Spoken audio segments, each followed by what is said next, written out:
من سلك طريقا يلتمس فيه علما سلك الله له به طريقا إلى الجنة. السلام عليكم ورحمة الله وبركاته. وعليكم السلام ورحمة الله شيخ حسن. أهلا وسهلا ومرحبا. بارك الله فيكم. Cheikh Hassan d'avoir répondu à cette invitation et désolé de t'avoir mis dans la gêne sur Instagram à la dernière minute. C'est de notre faute. Quand on est cher, parfois on n'est pas aussi dynamique dans tous les domaines. Hein. On est parfois nul dans certains domaines. J'ai jamais eu Instagram dans ma vie. Hein. Là, ça commence au moins pour une bonne raison. Non, c'est pas Cher qui est nul, c'est juste qu'on avait oublié de lui dire que c'était sur Instagram et malgré qu'il soit nouveau, machallah, il a fait quand même vite hein, pour installer Instagram et se connecter. Barakallahu fik, en tout cas, Cheikh Hassan, d'avoir accepté cette invitation. Est-ce que tu peux te présenter, Inch'Allah, pour notre public qui te découvre peut-être aujourd'hui? Tu peux le faire? Je te laisse le faire, Inch'Allah. Je l'ai fait déjà, mais je voulais que tu te présentes aussi. Je sais que c'est dur et qu'on n'aime pas ça, mais... Ouais, c'est dur de se présenter soi-même. طيب خير إن شاء الله. En tout cas, بسم الله الرحمن الرحيم. الحمد لله رب العالمين. وصلى الله وسلم وبارك على سيدنا محمد النبي المصطفى الأمين وعلى آله وصحبه وسلم تسليما. Tout d'abord, je tiens à remercier infiniment l'Institut Dynamique, Inch'Allah, qui m'a permis cette occasion de contacter, Inch'Allah, subhanahu wa ta'ala, si on peut dire son public, ou bien de contacter tout le monde. C'est toujours le plaisir d'avoir un contact avec ses frères et sœurs en islam pour partager des moments bénis, des moments de science, des moments de partage, des moments d'échange, surtout pendant ce mois béni aussi. Alors, tout d'abord, je vous souhaite, Inch'Allah, subhanahu wa ta'ala, toutes et à tous le bon Ramadan et que Dieu, subhanahu wa ta'ala, nous facilite de bien profiter de chaque moment de ce mois béni qui est déjà, comment dirais-je, commence déjà à avancer et commence déjà comment dirais-je, à partir, si on peut dire. Nous voilà déjà le troisième jour. Ça passe vite, tellement vite. Alors, je m'appelle Hassan Elouari. Hassan Elouari, titulaire dans licence en théologie musulmane al-Qarawiyyin, et puis un master en dogme et philosophie musulmane à l'Institut européen des sciences humaines, et un doctorat aussi dans le même domaine en dogme et philosophie musulmane à la faculté Al-Zaytouna. Et actuellement, je suis professeur de droit canonique, si on peut dire, en précisant, à l'Institut européen des sciences humaines. Inch'Allah subhanahu wa ta'ala, je laisse la parole à ma sœur Asmahan pour continuer sa... Et quand il me donnera le feu vert pour parler du sujet, hein, je prendrai. Ça y est. Donc, comme je l'ai dit, on va parler, Inch'Allah, du thème de la valeur du temps. Cheikh Hassan, Allah subhanahu wa ta'ala, dans le Coran, jure par le temps. Wal-asr. Et on sait qu'à chaque fois qu'Allah subhanahu wa ta'ala jure par quelque chose, c'est pour signifier que cette chose est importante, qu'il faut y prêter attention. Alors, on sait que le temps, c'est aussi al-waqt. Pourquoi Allah subhanahu wa ta'ala jure par al-asr et pas al-waqt? Est-ce qu'il y a une différence entre les deux? Barakallahu fik. Alors, tout d'abord, j'aimerais bien qu'on définisse le sujet dont on veut parler. Parce que, comme ils disent, définir une chose, ça nous rapproche, ne serait-ce qu'au moins, ça veut dire sa valeur. Les gens, malheureusement, aujourd'hui, ils se trompent quand ils parlent du temps, bien quand ils définissent le temps. C'est quoi le temps? En vérité, le temps, c'est moi. Le temps, c'est mon existence. Ça veut dire quoi, le temps? Je ne parle pas de comment dirais-je, universel, mais je parle de moi. Parce que le temps que moi, je passe ici dans ce moment, alors c'est moi. C'est ma vie de 0 à 60, à 65, à 120, à 80, à 20. C'est ça le temps. L'imam Hassan al-Basri, rahimahullah, il dit Ya ibn Adam, innama anta ayyam. Innama anta ayyam. Kullama mada yawmun, mada shay'un minka. Là, c'est la vraie définition du temps qu'on ignore. Et que l'imam Hassan al-Basri, il disait que, au fils d'Adam, tu n'es que 10 jours. C'est pas 10, c'est 10 jours. Chaque jour qui passe dans ta vie, c'est toi qui passes, c'est ta vie qui passe. Ça veut dire, si on peut estimer ça, c'est plus que mon argent, c'est plus que ma science, c'est plus c'est mon existence. Et c'est à travers ce temps-là, je fais ma vie d'ici-bas ainsi que de l'au-delà. Alors, Allah subhanahu wa ta'ala, certes, quand il gère de quelque chose, c'est pour attirer notre attention. Et d'ailleurs, théologiquement parlant, nous, on n'a pas le droit de jurer par la création de Dieu subhanahu wa ta'ala, quoi que ce soit sa valeur. Lui subhanahu wa ta'ala, il jure pour comment dirais-je, sa création, et dans sa création, c'est le temps, pour attirer notre attention, toujours que, faites attention, là, j'ai utilisé une parmi mes créatures pour jurer parce qu'il est très important dans votre vie. Ou bien vous devez méditer sa valeur et son importance, et pour bien saisir, comment dirais-je, cette chose. Pour ça, alors, Al-Asri, certains savants disent qu'il s'agit de Al-Asr, la prière de l'Asr. Et d'autres disent qu'il s'agit de temps. Al-Asr, en général, même s'il s'agit, même ceux qui disent que c'est Al-Asr, c'est parce qu'ils ne parlent pas de l'Asr en lui-même. يعني ليس العصر صلاة العصر لذاتها ولكن صلاة العصر لوقتها. C'est pour ça quand il a parlé, l'Asr même, il s'appelle l'Asr parce que c'est elle qui fait, comment dirais-je, on peut dire, c'est une étape. Voilà, et en plus, c'est à travers l'Asr, on quitte la journée pour rentrer dans la nuit. C'est quelque chose qui change de notre vie. C'est une prière qui finit une partie comment dirais-je, de la vie pour passer à une autre partie. Parce que la partie, toute notre vie, c'est quoi? C'est la journée et la nuit. Alors, étant donné que l'Asr, la plupart du temps, il se trompe de cette prière, il la lisse jusqu'à si il dépasse son temps pour rentrer dans le Maghrib, qui n'est plus son temps. À ce moment-là, le prophète sallallahu alayhi wa sallam, c'est pour ça il nous a dit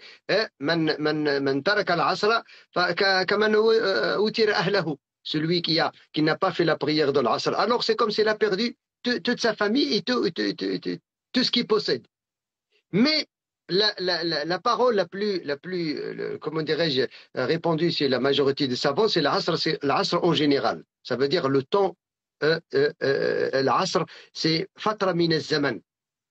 C'est pour ça on dit par exemple Asr al-Umayyin, Asr al-Abbasiyin, Asr al-Kada. On parle de comment dirais-je, la période l'Asr al-Makki, l'Asr al-Madani, la période mécoise, la période tout ça, c'est une distance de temps. Ça commence et ça finit. L'Asr, da'iman, il a une période où il commence et une période où il finit. Mais par contre, quand Allah subhanahu wa ta'ala parle de l'hayat, il parle de l'hayat de l'au-delà. Ici, il n'a pas donné une valeur. L'hayat d'ici-bas, pourquoi? Parce que c'est un asr. Et un asr, automatiquement, il n'est pas éternel. Mais al-hayat al-akhira, il est éternel. C'est pour ça qu'il nous a dit, surat al-Fajr, وَجَاءَ رَبُّكَ وَالْمَلَكُ صَفًّا صَفًّا وَجِيءَ يَوْمَئِذٍ بِجَهَنَّمَ يومئذ يتذكر الإنسان وأنى له الذكرى يقول يا ليتني قدمت لحياتي يا ليتني قدمت لحياتي.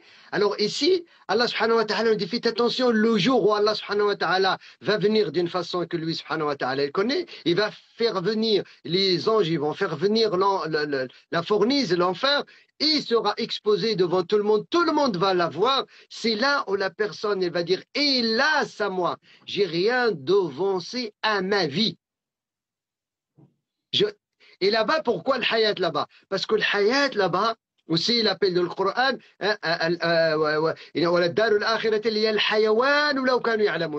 dans le sens où la vie, il est prolongé. Il a son début, mais il n'a pas sa fin. Mais ici, il s'appelle l'Asr. C'est pour ça qu'on ne parle pas de l'Asr là-bas. On ne parle pas dans l'Akhira, on ne va pas parler de l'Asr. On ne va pas parler du temps. Parce que le temps, il est plus illimité. Il est éternel. C'est pour cela. Mais ce asr-là, c'est celui qui est comment dirais-je, le pont pour le hayat qui est éternel. Ça veut dire, cette hayat qui est al-asr, qui a un début et une fin, automatiquement, c'est elle où on doit faire tout pour celle qui est éternelle. Le prophète sallallahu alayhi wa sallam nous dit un hadith rapporté par le Bukhari ou Muslim, un hadith qui est très important, où le prophète sallallahu alayhi wa sallam nous avertit aussi. Il nous dit deux grâces dont la plupart des gens sont lisées. Et il a utilisé lisées. في العربي النبي صلى الله عليه وسلم يقول نعمتان مغبون فيهما كثير من الناس. وهذه كثير من الناس, et après je vais revenir à kathir, pourquoi il a dit kathir. نعمتان مغبون فيهما كثير من الناس. Le prophète il a utilisé le terme ni'ma et maghboun et kathir. Alors il nous rappelle déjà c'est une ni'ma, c'est une grâce. As-sihhatu wal-faragh. Alors deux grâces, le prophète les a cités comme grâce. C'est pas quelque chose. Et la grâce, il mérite qu'on la reconnaisse. Allah subhanahu wa ta'ala nous a demandé de reconnaître ces grâces, d'être reconnaissant vis-à-vis de ces grâces, sinon il est capable de les enlever. لئن شكرتم لأزيدنكم ولئن كفرتم إن عذابي لشديد. وشكر النعمة, ça veut dire être reconnaissant vis-à-vis d'une grâce, c'est de l'utiliser dans le bon sens, c'est de l'utiliser dans la satisfaction de Dieu. C'est ça. Et après, regardez, c'est quoi? Et les deux grâces, c'est du temps. As-sihha, c'est le temps. On n'est pas tout le temps en bonne santé. C'est une grâce qui est... Il y a un autre hadith qui vient détailler beaucoup plus cela. Et après, je reviens à liser. Pourquoi liser? Aussi, Abdullah ibn Abbas, il nous dit que le Nabi sallallahu alayhi wa sallam nous a dit Irtanim khamsan qabla khams. Ici, il a utilisé le terme irtanim pour ne pas être lisé. C'est comme le prophète, il parle à un commerçant et une commerçante. Toi, tu vas aller, tu as un budget, tu as un capital, tu vas rentrer dans un marché. Le prophète, il a dit, regarde, tu as une grâce. C'est quoi? Tu as un capital et tu as un marché.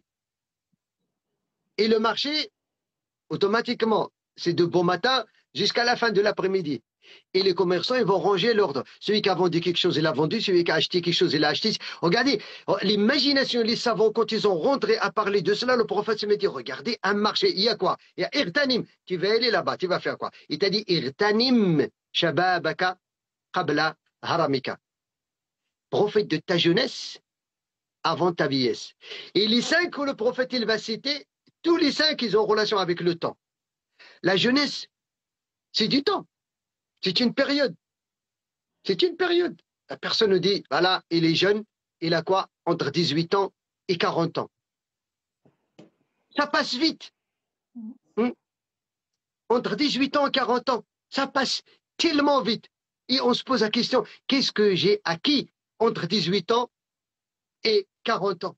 Qu'est-ce que j'ai fait dans ma vie? Mais parfois, quand j'observe celui, peut-être mon collègue, celui qui est à côté de moi à l'école et celui qui a fait, et entre 18 ans et 40 ans, je le trouve ailleurs et je le trouve dans une situation, je le trouve avec un bagage, je le trouve avec un travail, je le trouve avec d'autres matériels. Je dis, mais comment ça se fait? il est beaucoup plus avancé par rapport à moi. Je me reproche que entre 18 ans et 40 ans, je m'étais occupé d'autre chose. Après, je parlerai des défauts, malheureusement. Les voleurs du temps aujourd'hui, ceux qui ne laissent à être lésés dans le temps. Alors, regarde, la jeunesse, ce qui veut dire que la jeunesse, c'est un asr. Et la vieillesse, c'est un asr. Ça veut dire automatiquement, après l'un, l'autre, il va venir. Pour ça, le prophète, il dit 5 après 5. Sûrement, après 5, il y aura 5. Mais il y a le premier qui est l'énergie, la force, comment dirais-je, tous les moyens de réussite, et l'autre qui est l'opposé carrément. Plus d'énergie, plus de force, plus de moyens de réussite. Quand on est vieux, même le on a même la dérogation de ne pas manger le ramadan si on ne peut pas. Mais quand on est jeune, on peut le manger, même si on est malade, même si on est en voyage, mais parce qu'il y a l'énergie. Je peux supporter, je peux conduire d'ici jusqu'au Maroc et jeûner. J'ai l'énergie, c'est la jeunesse. Y a pas de... Mais ça, c'était avant que Cheikh il dépasse 50. Mais maintenant, il dépasse. Le pauvre, il a profité de sa jeunesse, non, qu'Allah nous en préserve. Et puis, il nous a dit, le prophète, il profite de ta santé avant que tu tombes malade. Et durant cette épidémie qu'on a pu passer, il y en a qui ont découvert qu'au moment de la santé, c'est plus qu'au moment de la maladie. On n'est pas tout le temps en bonne santé. On n'est pas tout le temps capable d'aller à pied à la mosquée. On n'est pas tout le temps capable de se mettre, de résister 2 heures, 3 heures devant le livre, devant le Coran, devant. Il y en a qui ne peuvent pas rester assis, ne serait-ce que 5 minutes. Il y en a qui ne peuvent pas rester debout pour faire Qiyam al-Lil, ne serait-ce qu'une demi-heure. Il ne peut pas rester debout. Il y en a qui sont allongés de temps. C'est pour ça que je dis toujours aux gens, celui qui veut donner la valeur à sa santé, il doit visiter de temps en temps, comme le prophète nous a incité de visiter les tombes. Mais ça, c'est la tombe, c'est la fin. Mais nous, on doit visiter le portail de la tombe. Le portail qui nous emmène vers la tombe, c'est les hôpitaux. Et surtout, la réanimation. Et les comas qu'Allah nous en préserve. Et on doit faire parfois un tour. On va aller à n'importe hôpital ici. Faites-en comme si je cherche quelqu'un. Je cherche personne. Mais j'y allais, j'observe. Et je regarde la grâce de Dieu en moi. Regarde, celui-là, celle-là. La personne, il ne peut même pas faire ses propres révolutions lui-même. Il ne peut même pas faire tayammum. Il n'est même pas conscient de savoir où il est. Et moi, je suis, comment dirais-je, je suis en pleine énergie, comment dirais-je, je peux faire, et je ne vais pas à la mosquée. Et je ne donne pas le temps au Coran. Le prophète a dit, certes, pendant l'épidémie, il y en a qui ont été en commun. Il y en a qui ont le Covid pendant 5 jours, 15 jours, plus. Quand ils se réveillent, Wallah al-Adim, je vous raconte une histoire. Je connais un jeune de 38 ans. De 38 ans. Il a été attaqué parmi les premiers en janvier 2020, la première période d'épidémie. Et c'est quelqu'un d'énergie, en bonne santé, et ainsi de suite. C'est un fonctionnaire. À cause de Covid, il a été en réanimation 25 jours. 25 jours en réanimation. Et moi, j'étais toujours en contact avec lui. Quand il est sorti de réanimation, et c'était, subhanallah, Allah subhanahu wa ta'ala a facilité, il est sorti la veille de l'Aïd. Il a passé l'Aïd avec sa famille. Je lui ai envoyé un petit, l'Aïd de Ramadan de l'année dernière. Je lui ai envoyé un petit texto, comment tu vas mon frère, ça va, ça va. Il m'a envoyé le texto parce que avec le tuyau, 25 jours, il s'est nourri avec le tuyau. Wallah al-Adim, une semaine après, il a récupéré, il m'a dit, Cheikh Hassan, Wallah al-Adim, là, actuellement, je te parle, je me crois au paradis. Je dis, comment ça? Il m'a dit, Wallah al-Adim, la première gorgée que j'ai fait descendre naturellement avec ma bouche dans mes estomacs, ça m'a senti quelque chose de bizarre. Ça fait 25 jours, je bois et je mange avec un tuyau. Vous imaginez? Il ne faut pas attendre jusqu'à ce que ça nous arrive pour qu'on puisse en profiter du temps. La santé, c'est... Et puis le prophète dit, profite de ta richesse avant ta pauvreté. On n'est pas tout le temps riche. pour donner, pour faire du bien, pour tendre la main à celui qui est dans la nécessité, pour faire, comment dirais-je, nourrir une famille pauvre, pour ne serait-ce qu'appeler ton frère et ta soeur pour voir sa situation. Et toi, tu as de l'argent dans le compte, tu n'as pas de problème, tu n'as rien, tu as un surplus. Et il y a des gens, les pauvres, qui n'ont rien. Il y a des gens aujourd'hui, là, au moment où on parle, ceci, il va manger quoi pour le jeûne? Et nous, on a tout ce qu'il faut dans le frigo. Il faut qu'on pense à eux avant que ça sera trop tard. Et surtout pendant le mois de Ramadan. Après, je vais revenir à vous donner quelques éléments, comment on va profiter pendant le mois de Ramadan, profiter de ces 5-là. Et après, le prophète sallallahu nous a dit, la 5e, on est arrivé à 5e, c'est ça? La jeunesse, la santé, la richesse, et puis profite de ton temps libre avant que tu sois occupé. Ton temps libre avant que tu sois occupé. Il y a des jeunes, garçons et filles qui sont jeunes, qui ne sont pas occupés. À peine il a 6 cours à l'école, à la fac, je ne sais pas, il n'a pas encore une charge familiale. Il n'a pas aucune responsabilité. Croyez-moi, wallah al-adim, si je peux personnellement, si je peux rajouter entre dimanche et lundi quelques jours, je veux les rajouter pour arriver à répondre comment dirais-je, à toutes les charges aux alentours. J'arrive pas. À peine je suis rentré du travail, j'ai fait une petite sieste, je sais que j'ai rendez-vous avec ma soeur Asman, je dois, et tout à l'heure, je vais faire le ftour, je veux partir à Tarawih, je reviens de Tarawih, je dois dormir parce qu'à 6 heures du matin, je vais travailler, j'ai encore un autre rendez-vous demain, toute la semaine est bouclée, j'ai plus le temps, ne serait-ce que pour revenir à la jeunesse où j'avais pas des enfants, et je lisais au moins un livre de 80 pages par jour. J'ai plus ce temps-là. Wallah, je le sens. Quand le prophète dit du temps libre, je sens, ça veut dire quoi, avoir le temps libre. Et malheureusement, on trouve des jeunes aujourd'hui, il est tout le temps, comment dirais-je, planter son nez devant son smartphone, parler à celui-là, répondre à celui-là, regarder qu'est-ce qu'il a dit celui-là, qu'est-ce qu'il a fait celui-là, il est toujours occupé. Il sait que ça va venir un temps, je leur dis, après.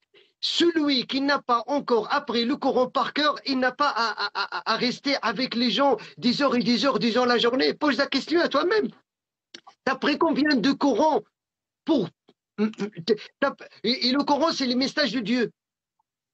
Tu as lu combien de messages de Dieu avant de lire les messages d'une dizaine de personnes chaque jour? Nous, on a le message de Dieu. On ne le lit pas. Et on se casse la tête pour dire à quelqu'un, oui, désolé, j'ai même pas lu ton message parce que j'avais reçu des dizaines de messages. Qu'est-ce qu'ils vont dire ces messages-là? Il faut qu'on se réveille un petit peu.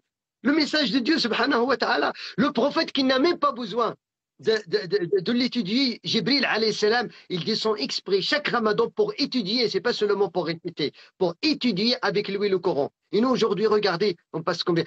Moi je vois que, je le dis toujours à la mosquée aux gens, aujourd'hui, c'est mal poli avec Dieu quand on passe une demi-heure devant le smartphone et on passe 2 heures devant le Coran. C'est mal poli avec Dieu. Ah, peut-être, non, je ne me suis pas trompé. C'est mal poli de Dieu de passer une demi-heure avec les gens et de passer 2 heures avec Dieu durant la journée. Parce que ce qui est normal, c'est de passer autant de temps avec Dieu qu'avec des gens. Et la plupart des gens, croyez-moi, la plupart des messages, ils te rapportent la vie des autres, ou ils te parlent de sa vie. À part, s'il y a une situation comme celle-là, tu as un petit quart d'heure, avec une personne qui doit se réformer lui-même, mais il essaye de transmettre le message, il parle à lui-même, ça, on peut dire oui. Mais de rester durant toute la journée et d'avoir son téléphone partout, là on se déplace maintenant, on a le téléphone, même Astaghfirullah Adim dans le khala. Mais tellement qu'on est possédé par... Le khala, c'est les toilettes, je précise. Voilà. C'est vraiment... on doit se réveiller un petit peu. On doit se détacher un petit peu de cela. C'est silah de haddain, ça veut dire c'est une arme à double tranchant. À double tranchant, ça veut dire il perd mon temps, il perd ma vie, il perd ma pensée, il use ma santé. Ça veut dire il me dégrade de tous les sens. Parce que là maintenant, moi je le dis toujours à mes enfants, je regarde. Si tu maîtrises le français, je préfère que tu maîtrises une autre langue au lieu que tu restes à parler aux gens. Tu as maîtrisé l'anglais, maîtrise une autre langue. Tu dois avoir au moins, Wallah al-Adim, croyez-moi, chers frères et chères sœurs qui nous écoutent, qui nous voient, Wallah al-Adim, une demi-heure, ne serait-ce qu'une demi-heure, avec le livre de Dieu subhanahu wa ta'ala, chaque jour, Wallah, ça va bénir le temps. Et vous allez trouver la douceur en lisant et en méditant et en apprenant le livre de Dieu chaque jour, la douceur, ne serait-ce qu'une demi-heure. Et à travers ces douceurs, vous allez trouver que c'est pas comme la douceur que je lis les messages des autres et je réponds aux autres. À part s'il s'agit des messages de moi, je vous cache pas, alhamdoulilah alamin, chaque jour je reçois des dizaines de messages, mais de mes élèves qui demandent des questions, des fatawas, des trucs, je passe la plupart du temps. C'est rare, wallah, parfois j'ai des messages de voilà, l'autre il a dit, l'autre elle va dire, c'est tu perds du temps. Et après, regardez, le prophète il va finir le hadith de 5 avec quoi? Regardez, je répète le hadith parce qu'il faut l'apprendre par cœur. Profite de ta jeunesse avant ta vieillesse est prête.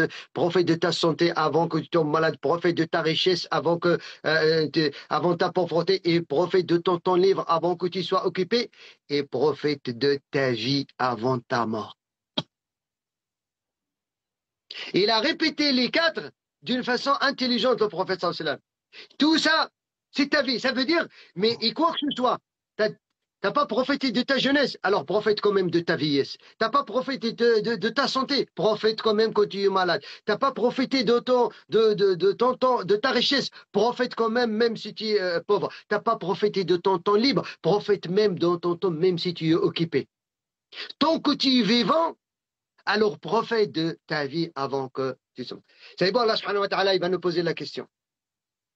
قال كم لبثتم في الأرض عدد سنين قالوا لبثنا يوما أو بعض يوم فاسأل العادين.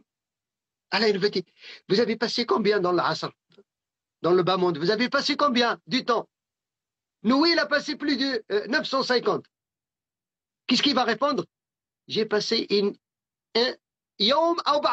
journée ou une partie de la journée. Subhanallah, 60 ans, ça devient une partie de la journée. Pourquoi? Savez-vous pourquoi? Parce que la personne, elle va sous-estimer ce qu'il avait, ce qu'il a devancé. Il a vu que par rapport au temps qu'il a passé, il n'a pas assez devancé.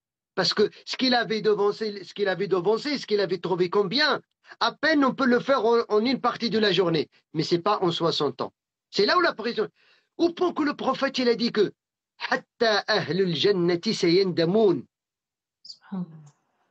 vous imaginez, même les gens qui vont rentrer au paradis, ils vont regretter.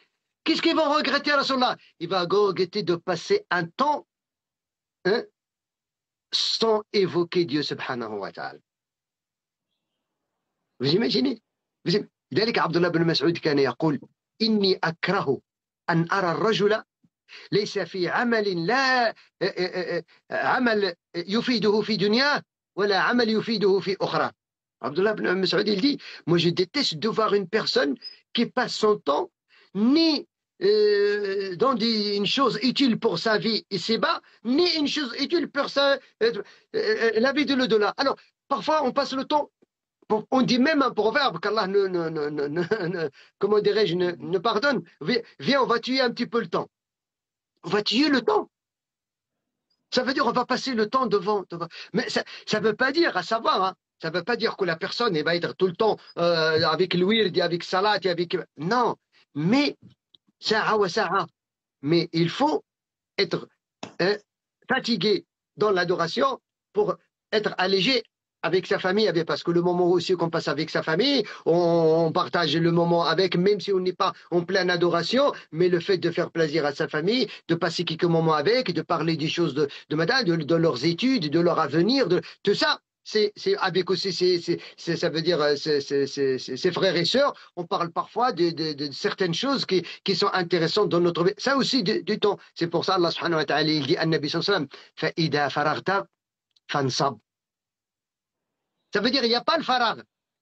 فإذا فرغت فانصب. قال العلماء فإذا فرغت في العبادة فانصب في عمارة الدنيا وإذا فرغت في عمارة الدنيا فانصب في العبادة. Ça veut dire il y a toujours التعب والنصب. خلق الإنسان في كبد. Ça veut dire فإذا فرغت فانصب. Quand tu as fini ce travail-là, alors tu dois te fatiguer sur un autre. Tu as fini ta responsabilité entre toi et Dieu, alors tu dois te fatiguer, tu dois aussi, tu as une responsabilité vis-à-vis de ton épouse, ou ton époux, ou tes enfants, tes da'wa, la mosquée, les pauvres, tout ça, tu as une responsabilité.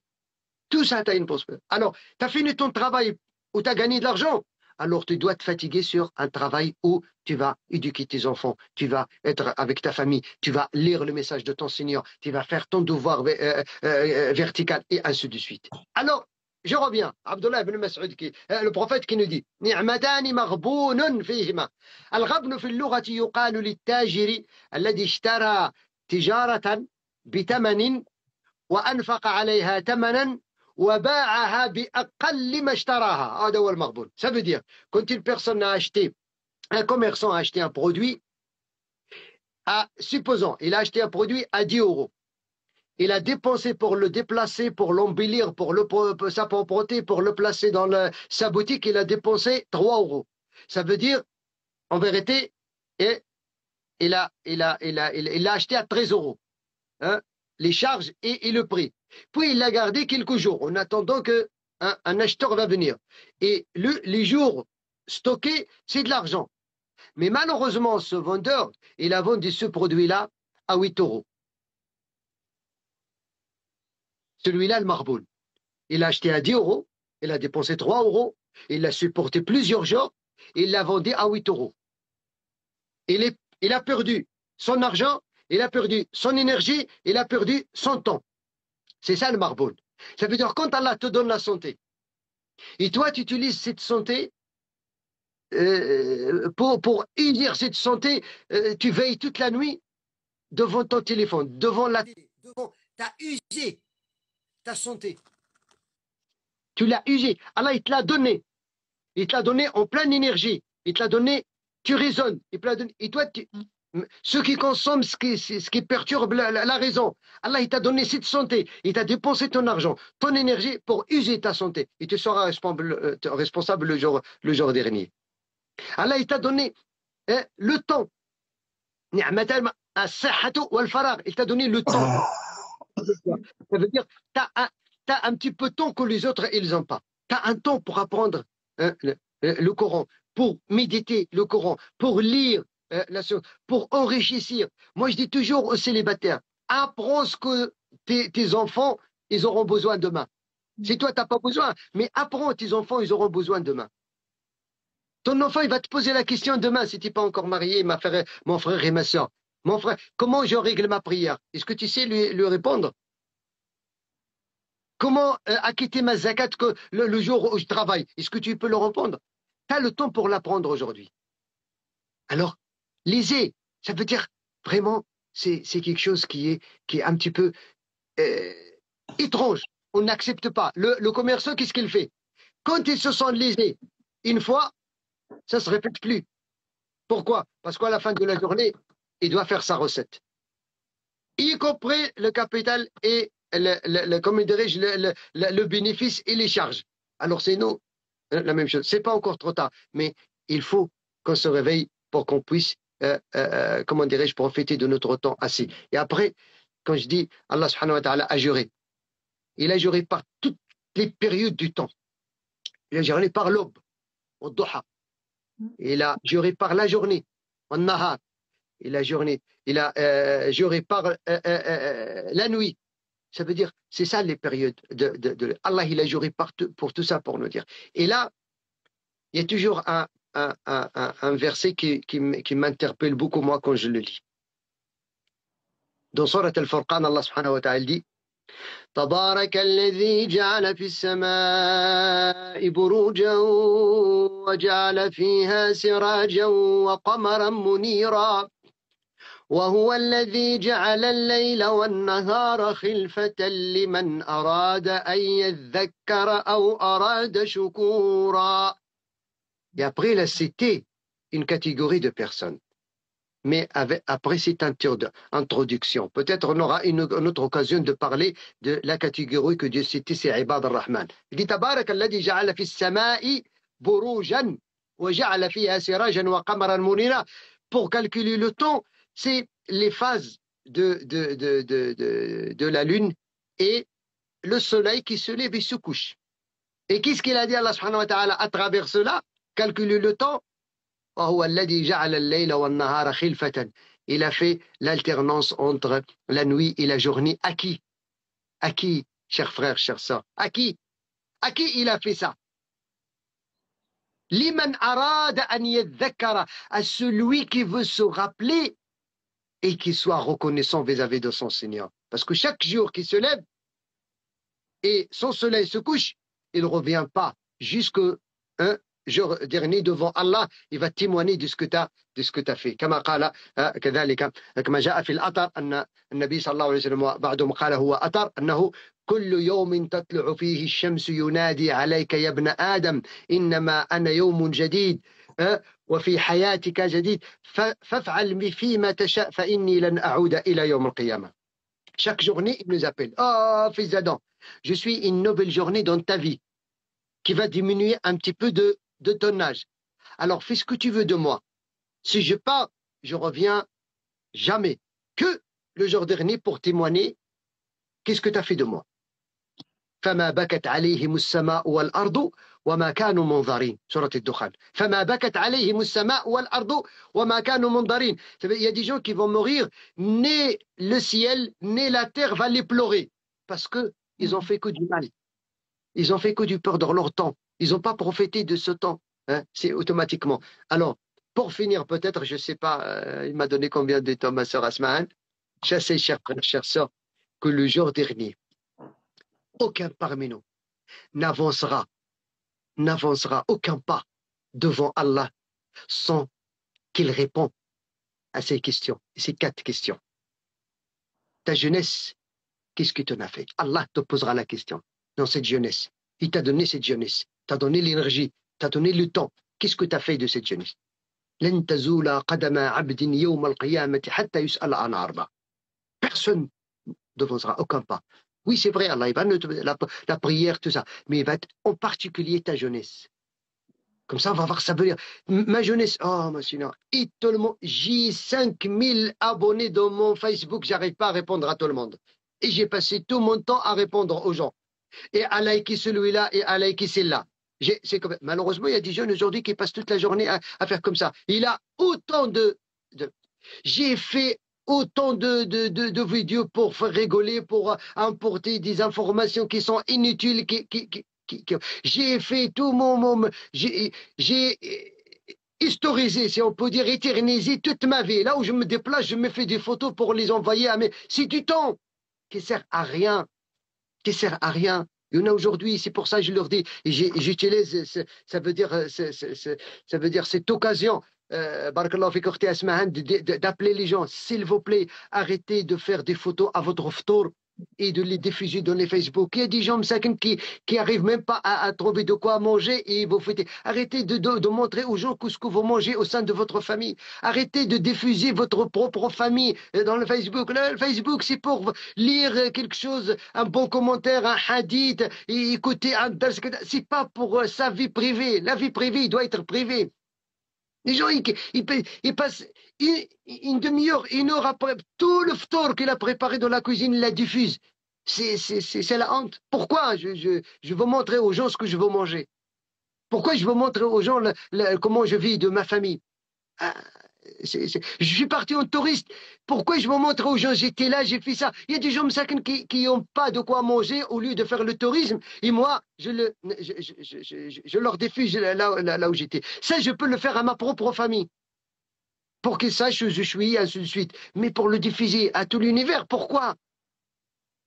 Voilà, c'est un petit peu d'orgueil aussi, c'est un petit peu de la fierté de soi, c'est pas bon. Eh bien, la jeunesse, on doit préparer des réponses devant Seigneur. Et puis, ilmuka, ta science. Si tu as la science, si tu ne l'as pas, alors comment tu vas répondre? Celui qui a la science, il doit répondre. Qu'est-ce qu'il a fait de sa science? Alors celui qui n'a pas cette science, qu'est-ce qu'il va répondre? Parce que tu n'as pas prophété, tu n'as pas le temps. Et c'est une farida. La science, c'est une farida. Pourquoi? Parce que tu ne peux pas prier si tu n'as pas la science. Tu ne peux pas jeûner si tu n'as pas la science. Sinon, si tu jeûnes avec ignorance et tu pries avec ignorance, peut-être ta prière n'est pas valable. Parce que tu ne sais pas est-ce que c'est valable ou non. Tu pries comme les gens. Mais tu dois apprendre la science. Tu dois donner le temps à la science pour l'apprendre. Comment régler la prière, comment faire la prière, ce qui annule la prière, ce qui ne l'annule pas, et ainsi de suite. Et alhamdulillah, aujourd'hui, il y a des moyens. Et à distance, on va apprendre à notre religion. Et moins cher. Hein, même si c'est payant. Et puis,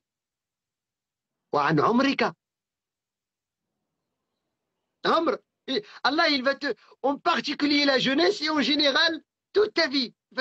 Qu'est-ce que tu as fait de Umr? Ça veut dire, chaque moment de ta vie, Allah, il va te poser la question. Et puis, ta richesse. Comment tu l'as acquis? Et comment tu l'as dépensé? Mais chaque euro, chaque centime, tu l'as gagné. C'est bien, machallah, tu as travaillé, la soirée, mais malheureusement, tu l'as dépensé dans le mal. الناس في المال كما يقال أنواع نوع واحد هو الذي يعني من المفلحين. Les gens par rapport au bien, il y a plusieurs sortes. Je vais le résumer en trois. Et un seul parmi les trois, comme le Qudat. ثلاث قضاة واحد في الجنة واثنان في النار. المال كذلك. Celui qui a gagné sa subsistance, son rizq, ça veut dire c'est bien dans la satisfaction du Dieu et sur le chemin de Dieu, et il l'a dépensé dans la satisfaction du don de le péché, c'est pas dans l'illicite. Celui-là, il a qui le succès, parce qu'il a la réponse. Oui, j'ai bien travaillé, j'ai pas triché, j'ai fait mon travail, je l'ai dépensé pour nourrir ma famille, pour les pauvres, pour la mosquée, pour ci, pour ci, pour ci, pour ça. C'est très bien. Ou bien celui qui a acquis, il a travaillé, donc, machallah, il a respecté le règlement du travail, il a gagné son argent halal, mais il l'a dépensé illicitement, à l'ayadu billah. Il a tout gâché. T'as gagné bien ton argent, mais tu les as dépensés dans des choses qui sont inutiles. Et le troisième, c'est celui qui les a gagnés illicites, il les a dépensés illicites. Alors regardez, un seul, c'est pour ça on doit tout calculer. J'espère que j'ai pas été très lent, ma soeur Asma, je sais pas. Vous donnez combien de temps? On aurait pu rester un peu longtemps là. Machallah. En tout cas, ce qui est très important à savoir, que moi je dis toujours aux gens, le meilleur moyen qui organise notre temps et qui bénit notre temps, c'est le Coran. يقول أحد العارفين ما زاحم القرآن شيئا إلا بارك الله فيه وما خلا القرآن من شيء إلا بخسه الله سبحانه وتعالى. Quand le Coran il est là, ça veut dire quoi? Le Coran il bénit ta vie. Ça veut dire tu te réveilles, tu récites quelques versets du Coran. Avant que tu dors, tu récites quelques versets du Coran. Tu es sur ton chemin du travail, tu révises ce que tu as appris comme Coran. Tu as toujours le souci du Coran. Tu as un petit peu de temps quelque part, une petite pause et ainsi de suite. Ça veut dire que tu dois avoir un petit programme d'apprentissage du Coran, ne serait-ce qu'un verset par jour. Un verset par jour et tu le répètes. Ça veut dire, mon souci, moi, par exemple, je dis, attends, alhamdulillah, savez-vous, j'avais fait ce programme-là avec mes enfants l'année dernière. On leur a dit, on va prendre un verset par jour. Ils ont tous appris le chapitre qui se compose de 30 versets pendant le Ramadan dernier. Tous. Surat al-Mulk, chaque jour, on révise un verset. Ils ont tous appris Surat al-Mulk avant la fin du Ramadan. C'est un acquis. C'est un acquis. Alors, chaque jour, ça veut dire chaque jour, ça va faire 360 versets. Ça veut dire le Baqara et Ali Imran. Dans l'année, imaginez un an. Imaginez qu'ils ont passé des années, il n'a même pas encore fini le hizb, le dernier, le 30, avec lui. Mais il doit se reprocher à soi, comme quoi il a un gros problème. Et c'est quoi son gros problème? il a négligé Allah et Allah lui a fait oublier cette personne. وَلَا تَكُونُوا كَالَّذِينَ نَسُوا اللَّهَ فَأَنسَاهُمْ أَنفُسَهُمْ أُولَئِكَ هُمُ الْفَاسِقُونَ. Et ne soyez pas comme ceux qui ont oublié Allah, et Allah il leur a fait oublier leur propre personne. Ça veut dire quand la personne a oublié sa propre personne, ça veut dire il ne sait plus quoi faire, et il ne sait plus ce qu'il veut, il ne sait plus, il est perdu le pauvre. Wallah, aujourd'hui, moi je les vois, dans mon travail je les vois, des gens il est perdu, il ne sait pas. Vous savez, quand le week-end arrive, il ne sait pas qu'est-ce qu'il va faire. Il cherche, qu'est-ce qu'on va faire, on va y aller où, on va faire. Il ne sait pas qu'est-ce qu'il va faire. Il y a des gens qui cherchent le temps pour le. Il y en a qui ne sait pas ce qu'il va faire dans son temps. Celui-là, wallah, il a fait oublier. Ouais, il y a un autre verset qui est très important. Le Coran, il est très riche, qui nous parle de la vraie vie. La vraie vie. Et qui ne fait vraiment un avertissement. Allah subhanahu wa ta'ala dit Ya ayyuhalladhina amanu istajibu lillahi wa lirrasuli idha da'akum lima yuhyikum wa'lamu anna Allah yahulu bayna al-mar'i wa qalbihi wa annahu ilayhi tuhsharun. Répondez à l'appel d'Allah et son messager quand il vous rappelle à ce qui vous donne la vie. C'est comme si Allah il parle aux morts, c'est comme si Allah il parle aux gens qui sont morts. Mais en vérité, il parle aux gens qui sont encore dans la vie. Mais il dit, répondez à l'appel d'Allah. Quand on ne répond pas à l'appel d'Allah, qu'il nous dit dans le Coran, et l'appel de son messager à travers sa biographie, à travers ses dires, ça veut dire, il m'a dit, et sachez que Allah peut mettre un obstacle entre toi et ton cœur. Quand la personne est là, un voile, dans son cœur, Allah a scellé ton cœur. Ça y est, la vie n'a plus de sens pour toi. C'est pour ça que ça provoque le suicide. Il y a des gens qui se suicident. Il ne sait plus quoi faire dans la vie. Il y a tout ce qu'il faut. Il ne sait plus quoi faire. Alors pour lui, la vie n'a pas de sens. Un croyant, non. Un moment dans sa vie, il est valorisé. Pourquoi? Parce que ici, ça veut dire quoi? أسأل الله العلي القدير أن يوفقنا وإياكم في الخير وأن يلهمنا الرشاد والسداد. J'étais un petit peu long, mais le sujet le mérite. Parce que je veux qu'on passe, ne serait-ce que ce temps, avec le temps, pour que ce sera, Inch'Allah, un début d'un bon départ, pour qu'on puisse bien mesurer chaque moment dans notre vie. Si celui qui veut être radin et avare et bakhil, il devait l'être, c'est pas dans ses biens, mais dans son temps. Al-bakhil, le vrai bakhil que Dieu aime, c'est celui qui est le vrai radin et il ne dépense pas son temps sans rien. S'il n'y a pas de résultat à mon temps, je ne le dépense pas. C'est ça, Allah il nous a interdit d'être bakhil par rapport à son argent. T'as ce qui te se fait, toi, alors, est-ce que tu peux dépenser le plus. Mais le temps, il n'y a jamais de plus.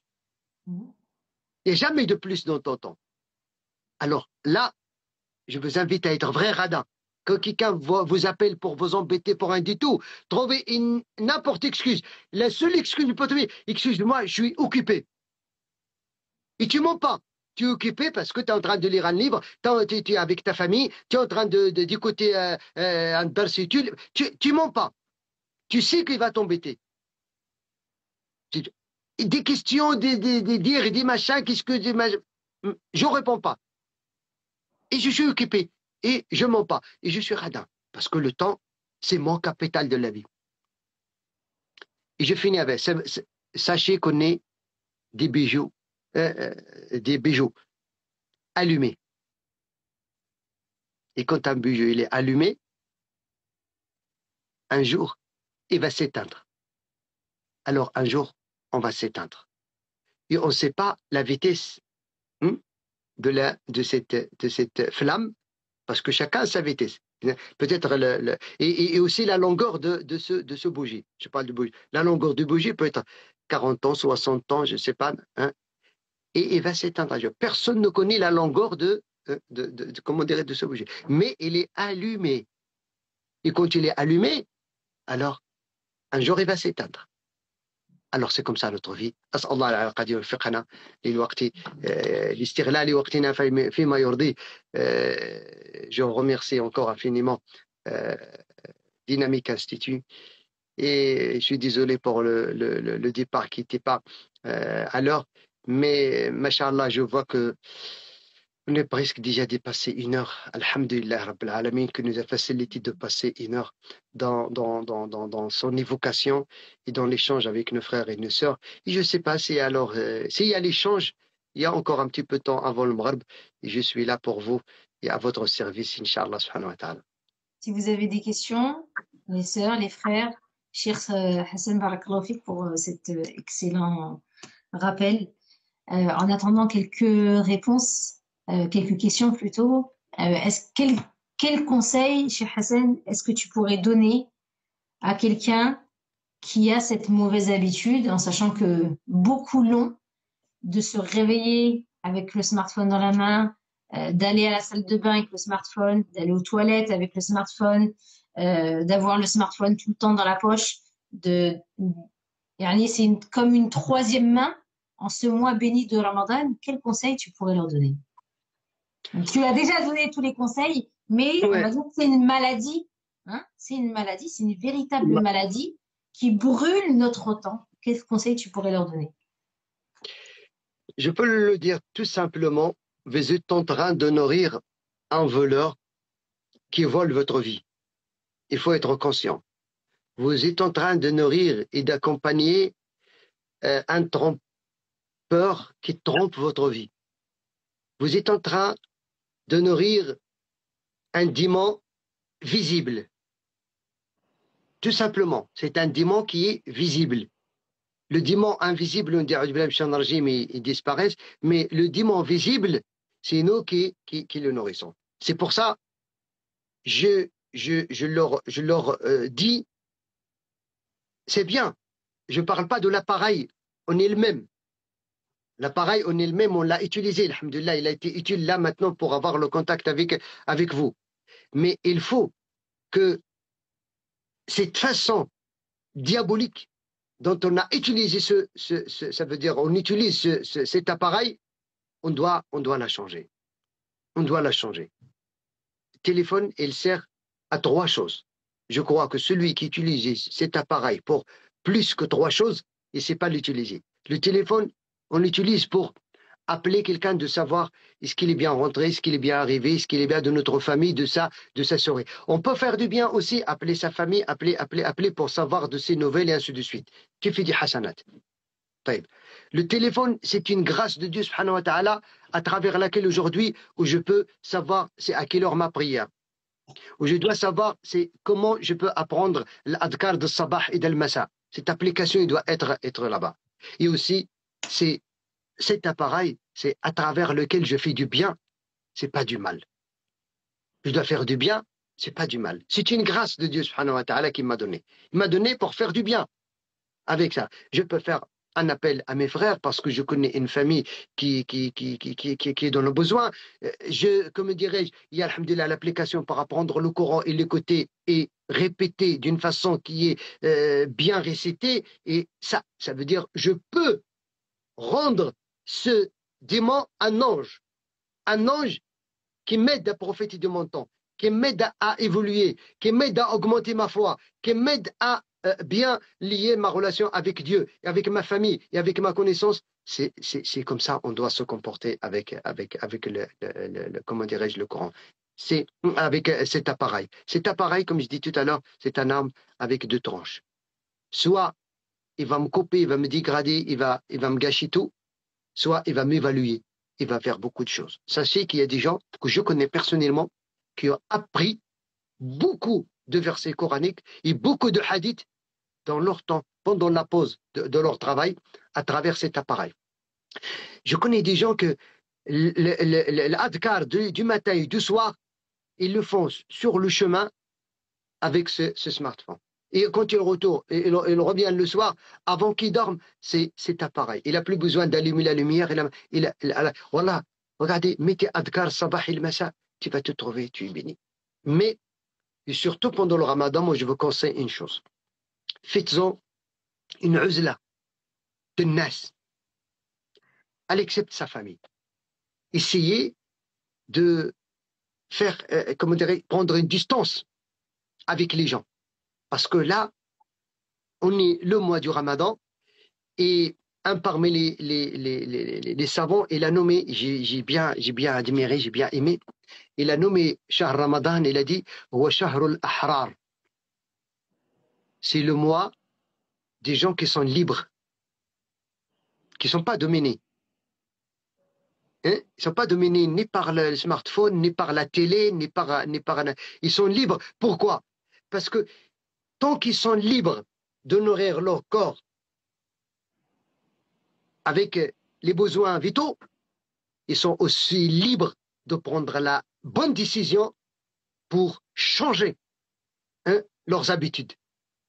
Alors on doit être les vrais libres, n'est pas dépendre de cet appareil qui nous gâche la vie.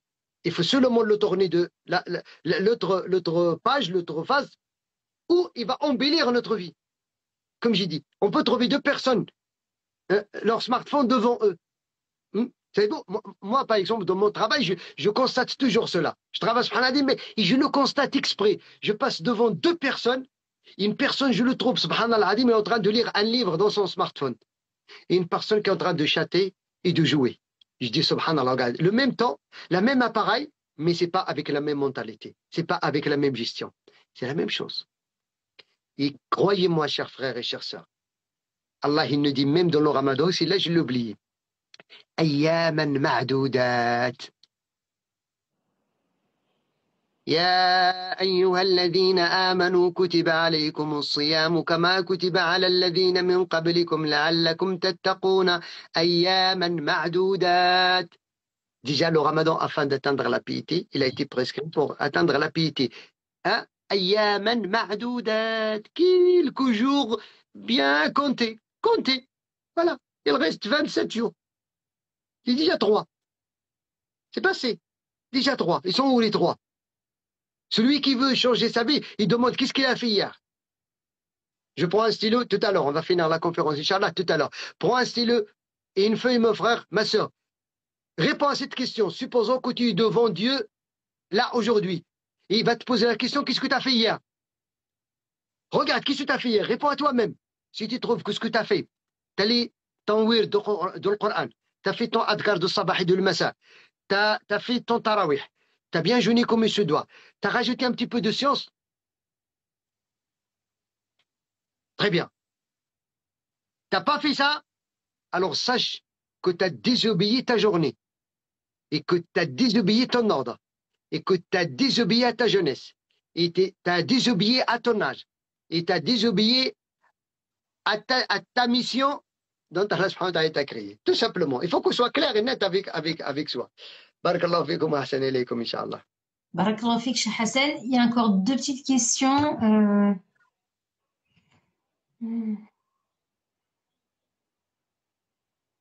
Quel est le verset cité en dernier, s'il vous plaît? C'était quoi le dernier verset? On en a dit tellement. C'était, je crois, استجيبوا لله وللرسول إذا دعاكم لما يحييكم, je crois. À l'appel d'Allah et du prophète lorsqu'il vous appelle à ce qui vous fait vivre. Je crois que c'était ça le verset. Et j'ai la foi, mais j'ai beaucoup de mal à faire ma prière. J'aimerais vraiment être assidue. Inch'Allah, je te donne, Inch'Allah, bi'idnillah, une ordonnance. Alors, s'il s'agit de Ya ayyuhalladhina amanu istajibu lillahi wa lirrasuli idha da'akum lima yuhyikum, c'est le chapitre, les butins, le verset 24. Surat al-Anfal, l'aya 24. Alors, j'ai la foi et j'ai comment? C'était quoi? Mais j'ai beaucoup de mal à être assidue dans ma prière. Très bien. J'ai la foi, mais j'ai beaucoup de mal à faire ma prière. J'aimerais vraiment être assidue. Très bien. La première chose, une bonne compagnie. une bonne compagnie. Il faut choisir une bonne compagnie. Ça, c'est très important. Il faut choisir la personne quand il va vous appeler, il va vous dire comment vous allez bien, est-ce que vous avez fait la prière, ou bien on va aller faire la prière, ou bien il va poser.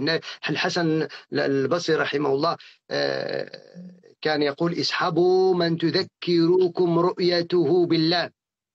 والإمام عبد القادر الجيلاني كان يقول اسحب أرباب القلوب لكي يسير لك قلبا.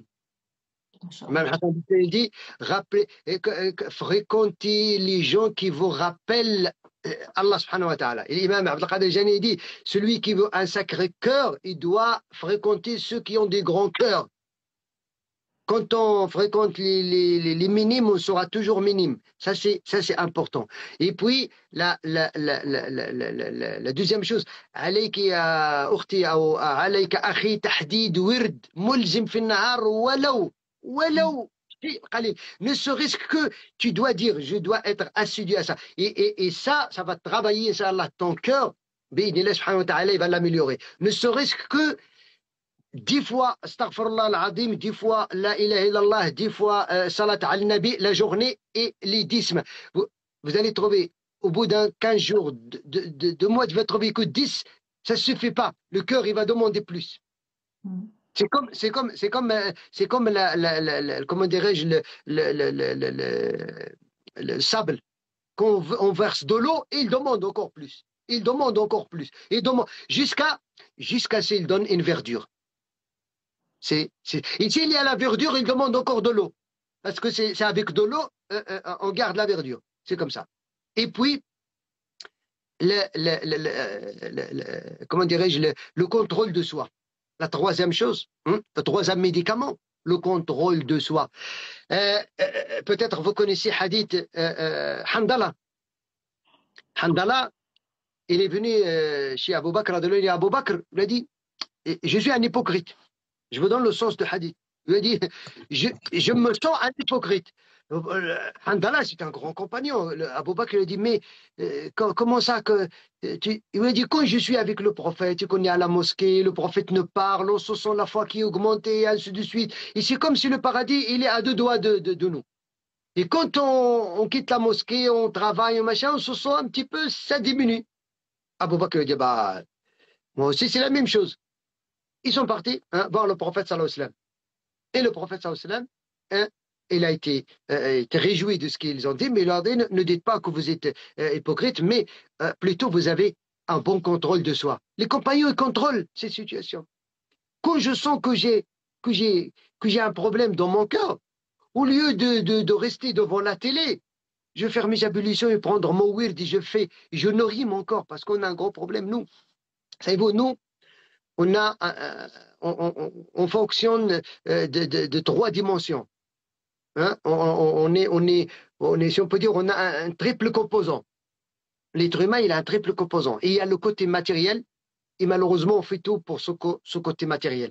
Voilà, machallah, une cravate, les habits, je veux bien que vous me voyez bien comme. Je peux m'habiller n'importe comment, une pyjama et machin, mais non, parce que je veux bien que les gens. Et ça, c'est. Allah subhanahu wa ta'ala nous dit, Ya bani Adam, khudou zinatakum inda kulli masjid. Vous devez prendre votre parure. C'est quelque chose de bien. Et aussi, on fait bien attention à ce qu'on mange, parce que c'est mon corps.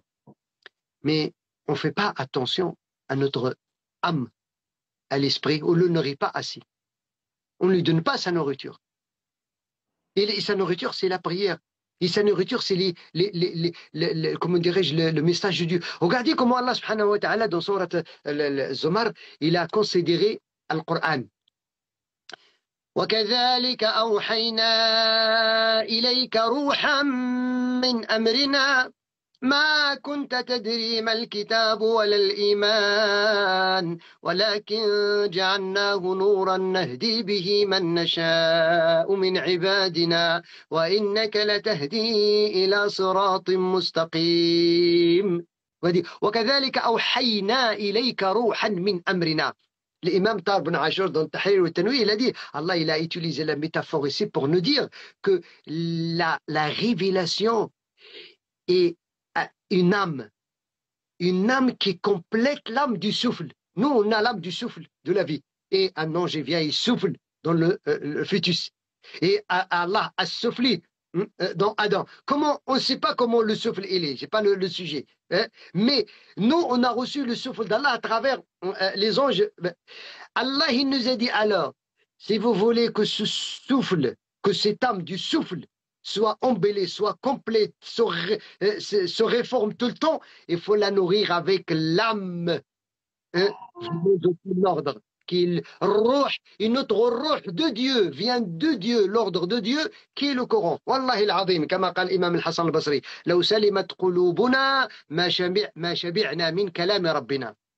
C'est vraiment nos cœurs, et sans ça, on va jamais dire on est rassasié. Ça y est, j'ai lu beaucoup de Coran aujourd'hui. Jamais. Tu vas le lire et tu te crois qu'à peine tu as commencé. Pourquoi? Parce que c'est comme si tu entends une chanson que tu aimes bien. Tu vas l'entendre des dizaines, des centaines de fois et ça te fait toujours plaisir. Alors, il faut avoir la même relation avec le Coran. Alors, 3 médicaments. Bonne compagnie, un wird, une relation avec le livre de Dieu subhanahu wa ta'ala et le reproche de soi. Il faut reprocher, il faut contrôler soi. Quand je sais que le thermomètre descend, je dois le commenter. Wallahu ta'ala ala wa alam. Barakallahu fik, Cheikh Hassan. Une dernière question qui n'est pas dans le sujet, mais je pense qu'elle est urgente, donc la personne profite d'avoir un shir. Est-ce qu'il nous est autorisé d'ouvrir notre restaurant entre l'Asr et le Maghreb pendant le mois de Ramadan? Est-ce licite? Normalement, on ne prend pas les questions qui sont hors sujet, mais là, je sens que c'est urgent. Pourquoi préciser entre l'Asr et le Maghreb? Je ne sais pas, je rapporte la question de cette façon. Je peux même vous dire, mon frère ou ma soeur, vous pouvez ouvrir votre restaurant de l'aube jusqu'au coucher du soleil. C'est pas un problème. Mais à condition de ne pas manger. Vous pouvez servir aux gens qui mangent, qui sont malades, qui ne sont pas musulmans. C'est votre travail. Il y a servir à manger à celui qui a la dérogation de manger, que c'est les malades, c'est les petits, c'est les âgés, c'est un devoir, s'il s'agit de la famille. Mais ça veut dire on va fermer la cuisine de notre maison, on ne doit pas l'ouvrir. Notre restaurant à la maison, c'est la cuisine, il est ouvert. Alors, si les enfants ils sont à la maison, on doit bien leur servir à manger, on doit bien leur préparer à manger. Au point que canoniquement, les savants, ils ont même autorisé que la maman, il faut goûter, est-ce que, comment dirais-je, le niveau du ciel, il est correct, sans avaler comment dirais-je, après. Mais il y a rien de mal. Les gens, ils inventent des trucs qui sont. Mais la personne, tant que tu vends du halal, et tu es dans ton restaurant, et il y a des gens, tu ne vas pas dire à la personne qui vient, est-ce que tu es musulman, tu n'es pas musulman, est-ce que tu jeûnes pas? Il est venu, il travaille, peut-être il a une dérogation, peut-être il n'est pas musulman, c'est son problème, surtout dans notre contexte. Mais par exemple, dans les pays musulmans, ça c'est autre chose. Les restaurants, ils ne sont pas vers là-bas parce que la majorité des musulmans, les musulmans ne vont pas manger. Même si tu ouvres, il n'y a personne qui va venir. Alors, religieusement, il n'y a rien de mal. Tant que c'est ton travail. C'est comme si tu travailles dans la cuisine. Ce n'est pas ton restaurant, mais c'est le restaurant de ton patron. Et tu travailles, et tu prépares les sandwichs, halal, et machin, et ainsi de suite. Il n'y a pas de souci. Mais toi, tu ne manges pas. À part si tu es malade, c'est autre chose. Khair, Inch'Allah. Barakallahu fik, Cheikh Hassan. On va vous laisser terminer votre journée avec le Coran et vos proches, Inch'Allah. Barakallahu fik pour ce temps que tu nous as accordé, qu'Allah subhanahu wa ta'ala mette la baraka dans notre temps, dans notre foi, dans notre santé, Inch'Allah, et qu'il nous permette de profiter pleinement de ces jours qui sont comptés, qui sont déterminés, et qu'Allah subhanahu wa ta'ala nous accorde son amour, sa satisfaction et sa miséricorde en ce mois béni. On espère te retrouver bientôt pour d'autres interventions, Inch'Allah. Aujourd'hui, on est lundi. Après-demain, Inch'Allah, on retrouvera Dr Luqman, qui est aussi docteur en théologie musulmane et aussi membre du Conseil théologique musulman de France. Et le jour suivant, on retrouvera Cheikh Mohamed Minta, Inch'Allah, qui nous parlera de comment aimer Allah subhanahu wa ta'ala. Barakallahu fikum à nos chers shuyukh, qu'Allah subhanahu wa ta'ala vous ينفع بكم العباد والبلاد إن شاء الله que vous soyez utile aux gens, à la société, et à nous tous, Inch'Allah, qu'on puisse profiter encore longtemps de votre science. Barakallahu fik, Cheikh Hassan. Et à très bientôt, Inch'Allah, parce que nos frères et sœurs ont apprécié l'intervention, donc il va falloir réserver notre date, Inch'Allah. اللهم نشهد ان لا اله الا انت نستغفرك ونتوب اليك سبحان ربك رب العزه عما يصفون سلام على المرسلين الحمد لله رب العالمين بارك الله فيكم Inch'Allah à la prochaine qu'Allah nous rassemble dans Inch'Allah sa bénédiction tous Inch'Allah il nous facilite à bien profiter de saisir cette occasion du Ramadan. Jazakumullah khair. Wassalamu alaikum wa rahmatullahi ta'ala wa barakatuh.